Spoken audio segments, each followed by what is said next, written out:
അത്യാവശ്യം നാണമുള്ള ഒരു മുഖ്യമന്ത്രിയാണെങ്കിൽ, ഒരു ധാർമ്മിക ബോധമുള്ള ഒരു മുഖ്യമന്ത്രിയാണെങ്കിൽ എന്നോ രാജിവെച്ചിട്ട് പോയിട്ടുണ്ടാവും. കാട്ടുപോത്തിനേക്കാളും വലിയ തൊലിക്കട്ടിയുള്ള ഒരു മുഖ്യമന്ത്രി ആയതുകൊണ്ടാണ് പിണറായി വിജയൻ രാജിവെക്കാത്തത്.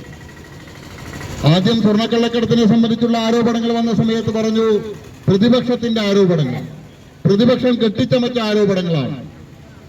താൻ ആവശ്യപ്പെട്ട കേന്ദ്ര ഏജൻസികൾ വന്ന് അവരന്വേഷിച്ച് കണ്ടെത്തിയ സമയത്ത് പറഞ്ഞത് മോദിയുടെ നേതൃത്വത്തിലുള്ള BJPയുടെ നേതൃത്വത്തിലുള്ള കേന്ദ്ര സർക്കാരിന്റെ ഏജൻസികൾ ഇടതുപക്ഷ സർക്കാരിനെയും മുഖ്യമന്ത്രിയെയും താറടിക്കാനായിട്ട് നടത്തുന്ന അന്വേഷണങ്ങളും കണ്ടെത്തലുകളുമാണെന്നാണ്.